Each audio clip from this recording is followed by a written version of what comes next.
నమస్తే మేడం. నమస్తే అండి. పత్రిజీ గారికి శతకోటి వందనములు. నా పేరు అలివేలు మంగమ్మ.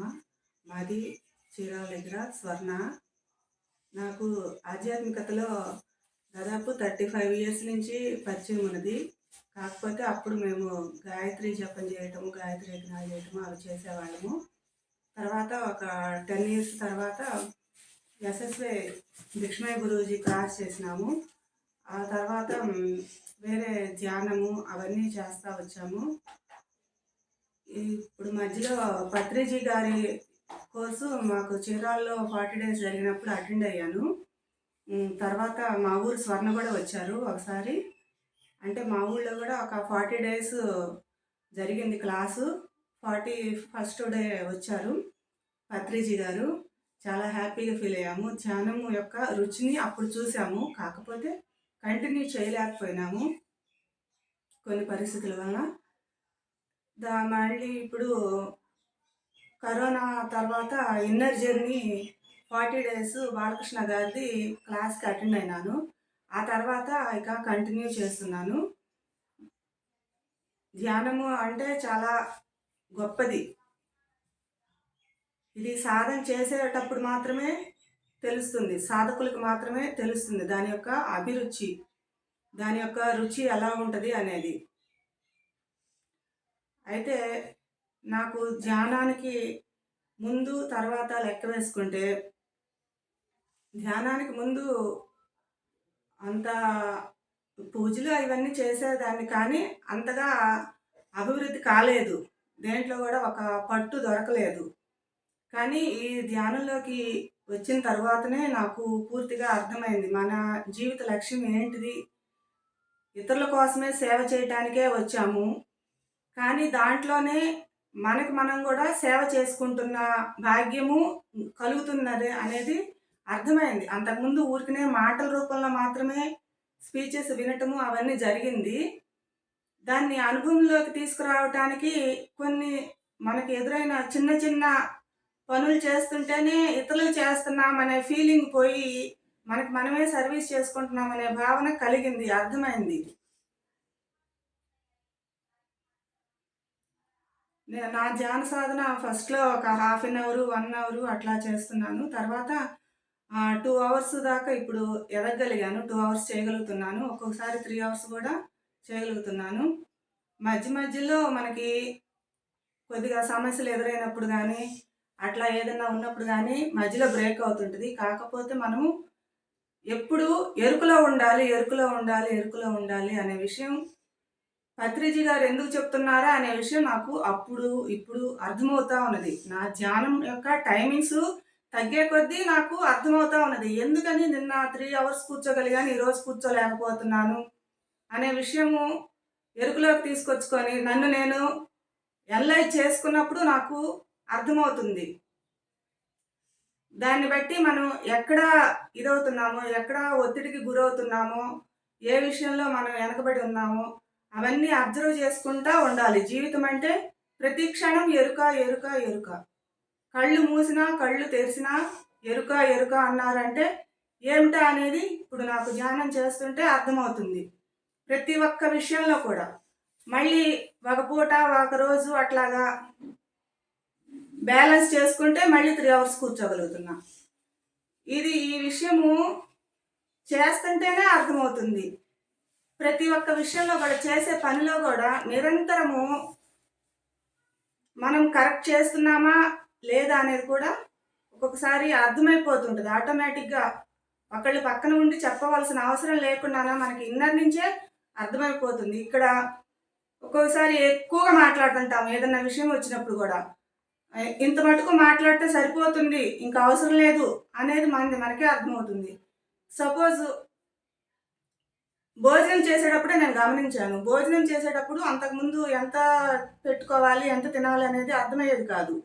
ఇప్పుడు ఏంటంటే కరెక్ట్గా పెట్టుకుంటున్నాను. పెట్టుకున్నంత వరకు వేస్ట్ అయిపోకుండా తినగలుగుతున్నాను. మనకి అర్థమైపోతుంది. ఇంతటితోటి ఆపేసేయచ్చు, కడుపులో బాగుంది, ఇంకా ఎక్స్ట్రా అవసరం లేదు అనే విషయము అర్థమవుతుంది. ప్రతి ఒక్క చిన్న విషయం కూడా ఇదే విధంగా మనం ఎరుకులో ఉండి చేస్తూ ఉంటే మనకి క్లారిటీగా అర్థమవుతుందనమాట. వాటర్ కూడా ఒక్కొక్కసారి 1 లీటర్ ఒకేసారి తాగలుగుతాము, ఒక్కొక్కసారి తాగలేము. దాన్ని బట్టి మళ్ళీ ఒక 10 మినిట్స్ ఆగి తాగుతాము.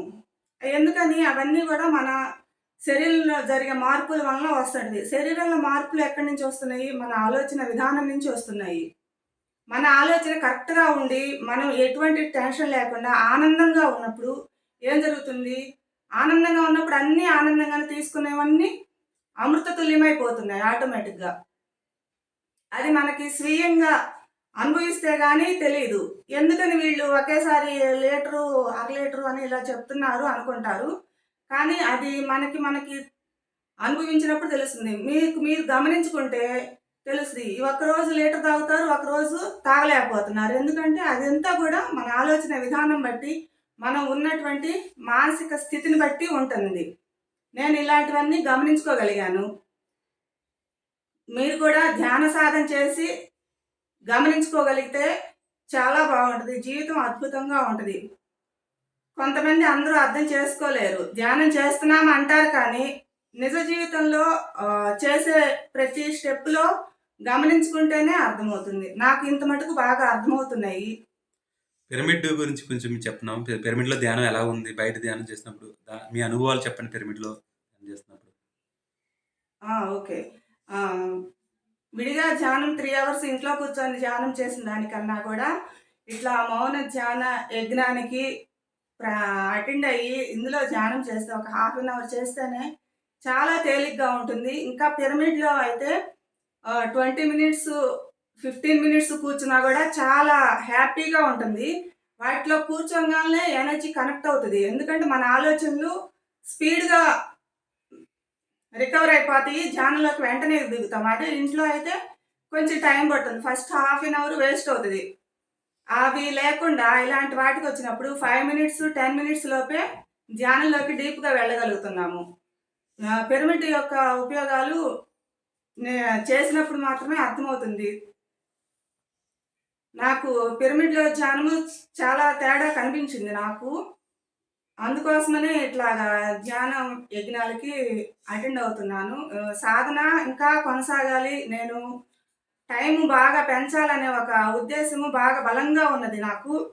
ఎందుకంటే అందరూ అంతసేపు కూర్చోగలుగుతున్నారు. వాళ్ళు గూడా మనతోటి మనుషులే గదా! నేనెందుకు కూర్చోలేకపోతున్నాననే ఫీలింగ్ నాకు బాగా ఎక్కువగా ఉంది. ఇన్ని సంవత్సరాల నుంచి సాధన చేస్తూ గూడా నేను కూర్చోలేకపోతున్నాననే ఫీలింగ్ ఎక్కువగా ఉంది. దానికోసమనే ఎక్కువ ప్రయత్నం చేస్తున్నా. ఎక్కడ తేడా వస్తుందా? నా బిహేవియర్‌లో వస్తుందా? ఫుడ్‌లో వస్తుందా? ఏమి డిస్టర్బెన్స్‌లు కలుగుతున్నాయి అని చెప్పి గమనించుకుంటున్నాను. కొంత మటుకు అర్థమైనంత మటుకు బ్యాలెన్స్ చేసుకుంటూ ధ్యానం సాగిస్తున్నాను. ఇట్లాగా మౌన ధ్యానానికి అటెండ్ అయినప్పుడు మాత్రం నేను ఇంటికెళ్ళిన తర్వాత కంటిన్యూ చేస్తున్నా. అందుకోసమనే టైం కొనసాగించగలుగుతున్నా 3 అవర్స్ అయినా కూడా. ఎందుకంటే ఈ టైం తగ్గిపోయిందనుకోండి, మళ్ళీ సాధన చేయాలంటే 3 అవర్స్ కూర్చోటానికి కూడా ప్రాబ్లమ్ అవుతది. టైం పెంచుకోవడం ఎలా ఉన్నా టైం తగ్గటానికి అవకాశం లేకుండా మన ప్రయత్నం మనం చేయాలి కంటిన్యూగా. నా యొక్క లక్ష్యము ఇంకా ధ్యాన ప్రచారంలోనికి వాటికి వెళ్ళలేదు. టైం బాగా కొనసాగించి ధ్యానంలో బాగా పటుత్వం వచ్చిన తర్వాత మనం చెప్పే మాట ఏదైనా గానీ మనం సాధించి చెప్తే దానికొక వాల్యూ ఉంటదని ఒక అభిప్రాయంతోటి నేను చెప్పలేదు ఎక్కువ మందికి. కాకపోతే గమనిస్తున్నారు చుట్టుపక్కల వాళ్ళు మాత్రం నాలో ఉన్న మార్పులు చాలా వస్తున్నాయని చెప్పి ఇప్పుడు మా ఇంటికెళ్ళినప్పుడు గానీ, మా ఇంట్లో వాళ్ళు గానీ, చుట్టుపక్కల వాళ్ళు గానీ చాలా గమనిస్తున్నారు. ఈ అమ్మాయిలో ఇంత మార్పొచ్చింది. చాలా ఓర్పుగా ఉంటుంది. అంతకుముందు గబక్కన ఎవరితోటి మాట్లాడేదాన్ని గూడా కాదు. చాలా సైలెంటు. ఇప్పుడు కొంచెం ఫ్రీగా మాట్లాడగలుగుతున్నా నలుగురిలోకి. ఇంకా మైకు పట్టుకోవాలంటే చాలా భయము. ఇక్కడ అందరూ చెప్పటం అయిపోయింది. ఇప్పటికి 4 డేస్ నుంచి, 5 డేస్ నుంచి చెప్తున్నారు. నన్ను గూడా చెప్పమనంటే ఇన్ని సంవత్సరాల నుంచి ధ్యాన సాధన చేస్తున్నావు. చెప్పకపోతే ఎట్లాగా? చెప్తేనే కదా తెలిసేదంటుంటే, ఇంకా చెప్పటానికి పత్రిజీ దయ వల్ల నాకు ఈ అవకాశం ఇచ్చారు. కాబట్టి మీరు ప్రతి ఒక్కటి ధ్యానం అంటే కళ్ళు మూసుకొని 24 అవర్స్, 10 అవర్స్ కూర్చోవడమే కాదు. ప్రతి ఒక్క పనిలో గూడా ఉంటది. మనం చేసే వంట చేసేటప్పుడు నిరంతరంగా దైవస్మరణ చేసుకుంటూ పాత రోజుల్లోనే ఉన్నాయండి ఇవన్నీ గూడా. దైవస్మరణ చేసుకుంటూ వంట చేసినప్పుడు చాలా ప్రశాంతంగా ఉంటుంది. ప్రసాదం లాగా ఉంటుంది. ఒక్కొక్కసారి నేను ఇంట్లో కూడా అనుభవించాను ఆ యొక్క అనుభూతి. అంతకుముందు రోజుల్లో అంటే గాయత్రి మంత్రం చదువుకుంటూ చేసుకోమని అలా చెప్పారు.